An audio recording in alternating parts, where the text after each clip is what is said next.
This doesn't fix all your problems, but it will cry with you, won't it? In the first of 4 videos, I'm going to be taking apart some Sleep Token tracks. I felt after I'd listened to Emergence last week that there was something worth digging into here. So I'm going to be looking at 4 tracks, all suggested by commenters, and we're going to start with Euclid.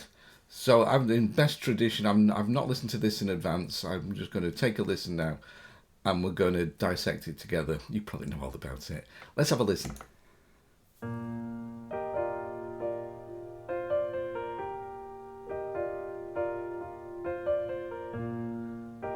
Simple piano part, major key.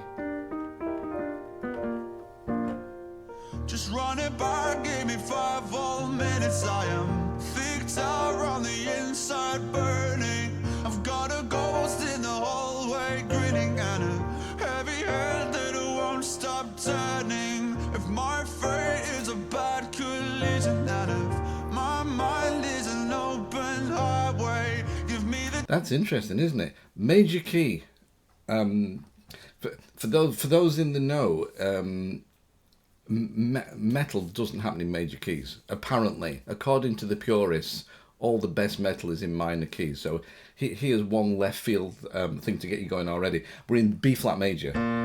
Well, it's kind of...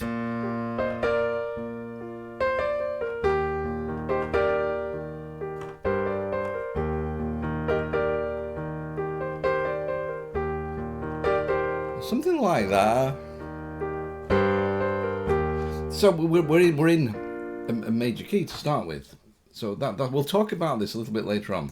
Twilight two-way vision, give me one last ride on a sunset skylake. Call me when you get the chance. Vocoders. Feel the walls around me closing. That kind of slightly robotic sound in the background on the voice. Beautiful vocoding.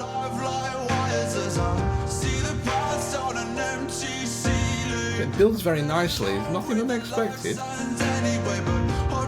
Nice repetitive chord sequence keeps everything together. It's simple, isn't it? Simple can be so effective.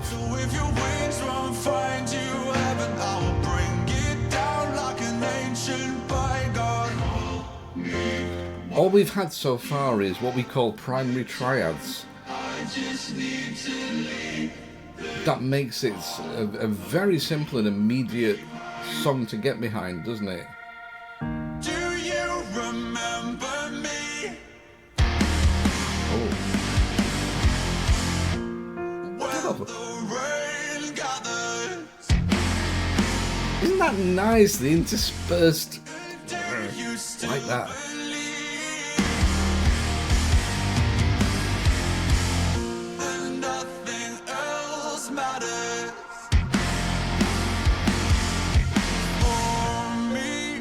It's just beautiful, isn't it?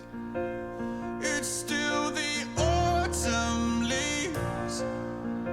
Wistful kind of lyrics as well. I like that. That we used to lay beneath. No. It's building again slightly. Transparent keyboard in the background. The night belongs to you. Gorgeous production. The bass just sits like it's holding up towers, doesn't it?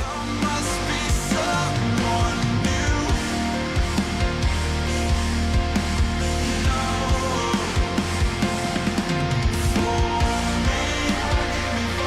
new. B flat major. We've got to talk about this key. B flat major. Because I bet, I've not done any research here, but I bet Sleep Token get a lot of stick from metal purists who kind of gatekeep the whole metal genre. And this is just a guess, but there are people who are much happier putting music into boxes. Music executives, for one, That goes on that shelf over there, and we'll put them on the metal shelf, and they go in the pop shelf. And near the twain shall meet, and we'll keep everything nice and separate. And it's easy for the listeners, because the listeners are like sheep, so we have to keep it nice and simple for them. So when something crosses genres, it can get a little bit upsetting for some people. And, you know, there has been this unwritten rule in metal for many years that metal happens in minor keys because it's more aggressive, because it's metal. And this is absolutely the opposite of that, isn't it? This is metal with soul. I'm not saying that, you know, more aggressive metal doesn't have soul. I've listened to other bands much more aggressive with buckets of soul. But you can have soul in different ways, can't you? And again, it all comes down to expectation. And here's a band who are defying expectation in many ways, and probably taking a little bit. But I bet the fans absolutely come together, because this is something special that you can gather around here. And you've got kind of the uplifting major. You know, if you don't know the difference between a major and minor key, I don't know who I'm talking to here. Major keys are quite open and bright. We call them happy keys. And minor keys are just a little bit sadder, a little bit, and can be a little bit more mysterious and a little bit more aggressive. So but you know, we would expect a lot of metal to be kind of around here, whereas nice major chords there, and just the simple piano opening, which would not be out of place on many mainstream pop tracks, if I'm honest. But then everything kind of builds, and you get the beautiful transparent synth in the background, which washes in and then builds up, and then you get slapped in the face by a big distorted guitar, but in a very polite way. It's not aggressive distorted guitar. It's beautifully produced and sits in the mix in a gorgeous way. I mean, the whole sound is sumptuous, isn't it? It's a journey. It's sumptuous. And the lyrics, again, these wistful, harking back times of lyrics that I can really get behind. And we haven't even talked about the singer's voice yet. Even before you get to all that, there is an emotional response from this simple little, this kind of, that kind of. You know, that wouldn't be out of place in country music. I don't want to offend anybody, but it's just got that beautiful piano vibe to it, and the chords are luscious chords. Very simple, like I said, triads. So we have just the basic triads with an added little just minor chord thrown in there, just like I added a bit of salt into the mix just for the flavour.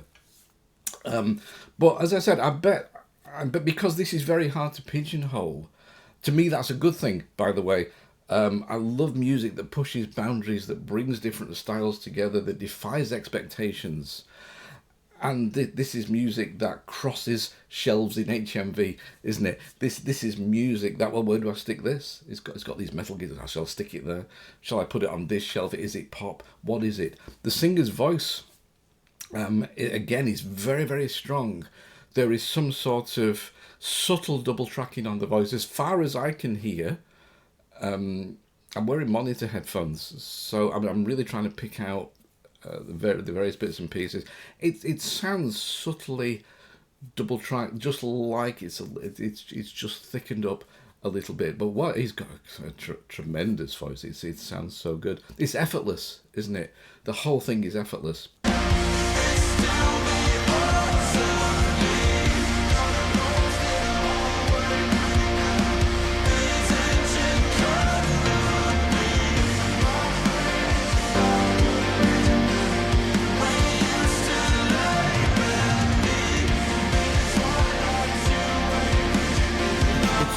Building and building, isn't it?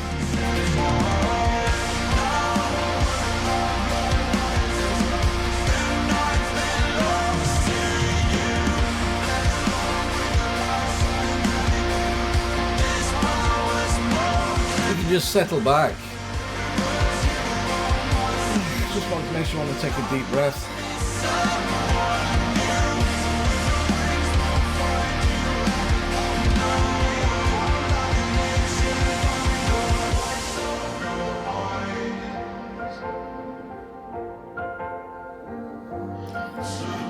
beautiful distant piano. Isn't it evocative?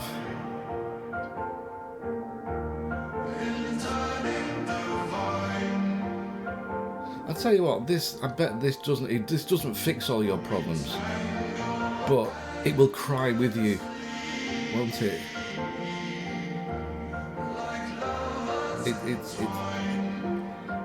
It's very good at speaking to the emotions.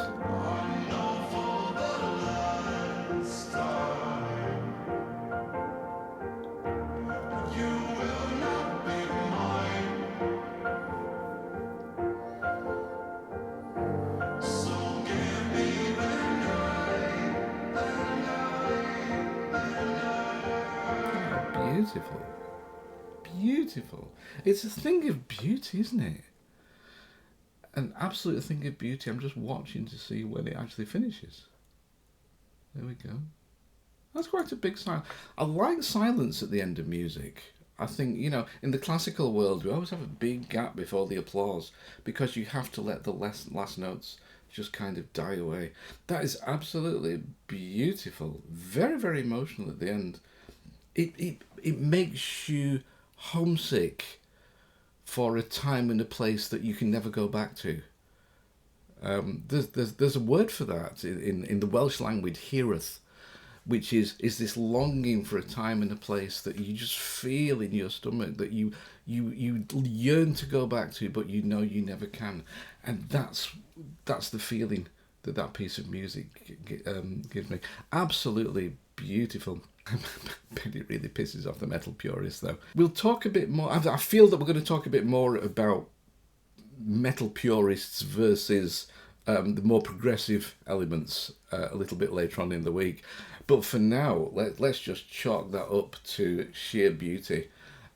Craftsmanship. It's like, if that were a sculpture, I would just want it to be in the middle of a gallery, and I would just want to walk around it over and over, just examining every chisel mark, just to appreciate the beauty of it.